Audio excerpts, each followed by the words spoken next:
पण महाविकास आघाडीच्या माध्यमातून हा संपूर्ण जो शेतकरी आक्रोश मोर्चा हा काढला जातो। अजित पवारांकडून जी काही सातत्याने टीका तुमच्यावर केली जाते त्या संदर्भात तुम्ही काही पवार साहेबांसोबत चर्चा केलेली आहे? नाही, या संदर्भामध्ये मला असं वाटतं की मी कालही या संदर्भात विधान केलेलं आहे। आदरणीय दादा हे मोठे नेते आहेत आणि आता ते जी काही टीका करतायत मी आहे तिथेच आहे, त्यामुळे जी काही टीका होते या संदर्भामध्ये जर त्यांना कान धरण्याचा अधिकार होता तेव्हाच त्यांनी धरला असता तर सोपं झालं असतं। आणि आज सकाळीच ते मांजरीमध्ये जाऊन पाहणी केली आहे उड्डाणपुलाच्या तुमच्या मतदारसंघातील अनेक रखडलेल्या प्रश्नांसंदर्भात। हे नक्कीच मी आभारी आहे त्यांचा पालकमंत्री म्हणून। आणि या संदर्भातली पाहणी जर आपण सगळे रेकॉर्ड्स बघितले तर या संदर्भातली पाहणी ही 6 महिन्यांपूर्वीच मांजरीच्या उड्डाणपुलाची आम्ही पाहणी करून झालेली आहे आणि ही पाहणी केल्यानंतरही विनंती करण्यात आलेली होती दादांना की लवकरात लवकर हा उड्डाणपूल नागरिकांसाठी खुला करावा। आज त्यांनी पाहणी केली, त्यामुळे माझ्या मतदारसंघातल्या नागरिकांच्या दृष्टीनं नक्कीच सोयीचा निर्णय हा घेतला जाईल अशी अपेक्षा आहे। दादांनी जे आव्हान तुम्हाला दिलेलं आहे ते तुम्ही स्वीकारताय का? अहो, मी खूप सर्वसामान्य मध्यमवर्गीय कुटुंबातला व्यक्ती आहे, त्यामुळे इतक्या मोठ्या नेत्यांनी मला आव्हान देणं हा मी माझा गौरवच समजेन ना। आणि त्यामुळे आमचे दादा नेते होते आणि त्यामुळे त्यांच्यावर काउंटर रिएक्शन देणं हे माझ्यासारख्या लहान कार्यकर्त्याला शोभणार नाही। त्यांच्याविषयी कायमच एक आदर मनात आहे आणि तो तसाच व्यक्ती म्हणून हा आदर राहील। राजकीय भूमिका आता बदलल्यामुळे दादांचं तसं काही विधान असेल तर मी स्वतः त्यांना भेटून हे समजून घेईल त्यांच्या काय। आढळराव पण आता टीका करतायत तुमच्यावरती। कोण टीका करताय? आढळराव पाटील पण टीका करतायत। ती एक म्हण आहे, बेगाने की शादी में अब्दुल्ला दिवाना। तुमच्या विषयामध्ये कितपत वाटा होता असं दादा म्हणले की हे बघा, राष्ट्रवादी काँग्रेस पक्षाकडून मी ही निवडणूक लढवली होती आणि या सगळ्यांचाच 100% वाटा होता। राष्ट्रवादी काँग्रेस पक्षाच्या प्रत्येक कार्यकर्त्याचा हा तितकाच वाटा होता आणि राष्ट्रवादी काँग्रेस पक्षाला मतदान करत असताना संपूर्ण शिरूर लोकसभा मतदारसंघाचा जर आपण विचार केला तर आदरणीय शरदचंद्रजी पवार साहेबांचं इतकं मोठं योगदान या संपूर्ण मतदारसंघाचा चेहरामोहरा बदलण्यासाठी लागलेले। जी 8 धरणं आहेत ती 8 धरणं कोणाच्या कार्यकाळात झाली? फळबाग जी योजना आहे ज्यामुळे आज आमच्या भागामध्ये सधनता दिसते ही कोणाच्या मुळे झाली? आदरणीय शरदचंद्रजी पवार साहेब कृषी मंत्री असताना जी धोरणं राबवली गेली त्यामुळे आमच्या भागातला शेतकरी हा सुखी झालेला आहे। चाकणची एमआयडीसी असेल, रांजणगावची एमआयडीसी असेल, सणसवाडीचं असेल, या सगळ्या गोष्टी कधी आल्या? किंवा हडपसरमधलं मगरपट्टा सिटी असेल किंवा आयटी पार्क असेल, या सगळ्या गोष्टी कोणामुळे आल्या हे जनतेला पुरेपूर ठाऊक आहे। आणि आदरणीय पवार साहेबांच्या या विचारावर विश्वास ठेवून सर्वांनी त्यावेळी काम केलं होतं। मी पुन्हा जबाबदारीनं सांगतोय, ज्या ठिकाणी मी 2019 मध्ये होतो त्याच ठिकाणी मी आता 23 संपतंय, मी 23ला आहे। आता भूमिका ज्यांनी बदलली आहे त्यांनी ती भूमिका का बदलली असेल हे मला खरंच सांगता येत नाही, कारण मी खूप लहान कार्यकर्ता। तुम्हाला काही ऑफर होत्या? तुम्हाला येण्याच्या काही ऑफर वगैरे होत्या का? काही ऑफर होत्या तुम्हाला येण्याच्या या सगळ्या संदर्भात? आणि या सगळ्या टीका केल्या? हे बघा, यातली एक महत्वाची गोष्ट, एक संकेत हा कायम पाळला जावा की खासगीत जी चर्चा होते ही सार्वजनिक करायची नसते, हा एक संकेत आहे। त्यामुळे आपण ज्या गोष्टी म्हणतात, माझ्या वरिष्ठ नेत्यांबरोबर जर मी खासगीत काही चर्चा केली असेल तर त्यांनी जरी ती काही प्रमाणामध्ये सार्वजनिक केली असली तरी माझ्यासारख्या लहान कार्यकर्त्यांनी ती खासगीतली चर्चा सार्वजनिक करणं योग्य ठरणार नाही, कारण शेवटी 4-4.5 वर्ष मी त्यांच्या नेतृत्वाखाली काम केलं। ऑफर होती। हे बघा, मी तुम्हाला एकच वाक्य सांगितलं, खासगीतली कोणतीही चर्चा सार्वजनिक करण्याची काहीच आवश्यकता नाही। त्यामुळे तुमच्या या कुठल्याही प्रश्नांना काही मला उत्तर देण्याची आवश्यकता नसेल। चर्चा झाली आता अजितदादांनी जे आव्हान तुम्हाला दिलंय किंवा जी टीका केली आहे किंवा शिरूर लोकसभेच्या, हे बघा, लोकशाही आहे आणि लोकशाहीमध्ये प्रत्येकाला आपली ताकद आजमावण्याचा पुरेपूर अधिकार आहे, पण निर्णय ही मायबाप जनता घेणार आहे। त्यामुळे आदरणीय पवार साहेबांनी हीच गोष्ट सांगितली की शिरूर लोकसभा मतदारसंघातल्या जनतेवर माझा पूर्ण विश्वास आहे आणि त्यामुळे लोकशाही आहे तर लोकशाही प्रक्रियेमध्ये कोणीतरी समोर उमेदवार असणारच, बिनविरोध तर होऊ शकत नाही। त्यामुळे समोर कोणीतरी उमेदवार असणार आणि आपण जी कामं केलीत, आपण जे काम केलंय हे घेऊन समोर जाणं हे आपलं कर्तव्य आहे।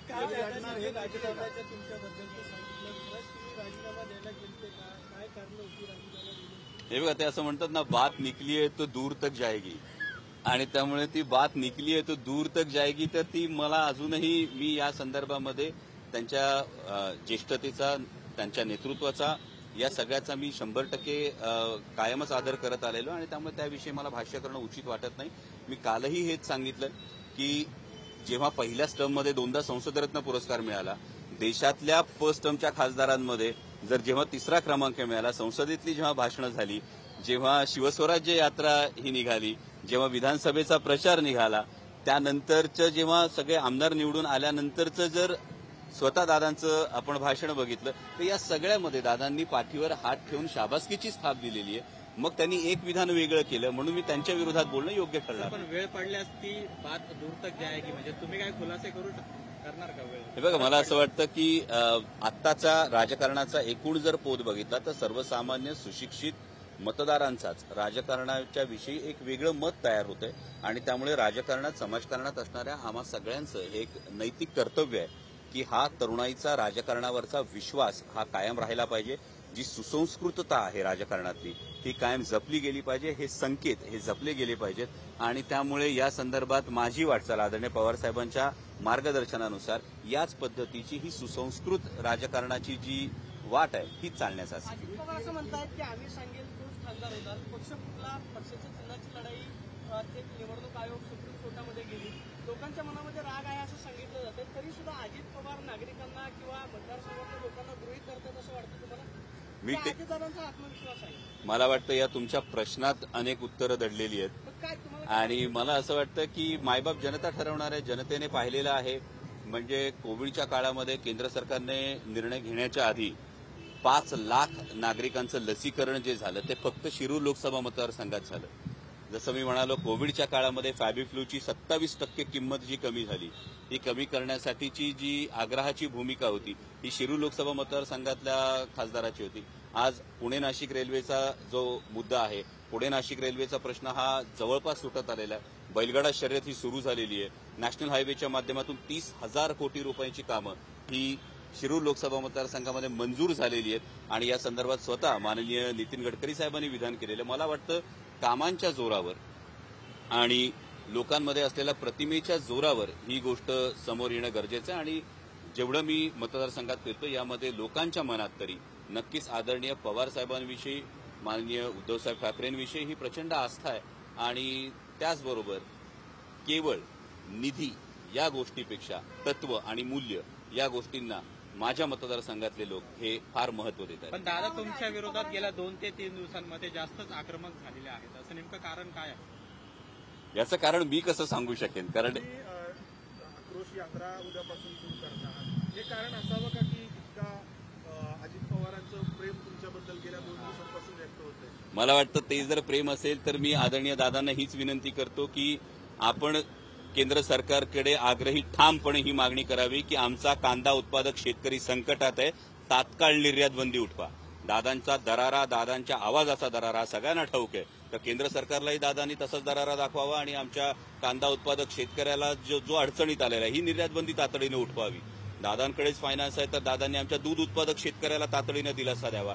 हीच आमची मागणी आहे. बरं, या सगळ्या मागण्या करताना आम्ही कुठेही शेतकऱ्यांचेच मुद्दे घेऊन जातो. हे जे मी 6 मुद्दे सांगितले सर्वसामान्य शेतकऱ्यांचे मुद्दे. आज कांदा उत्पादक शेतकऱ्याला गेली 8-9 वर्ष बाजारभाव नाहीयेत.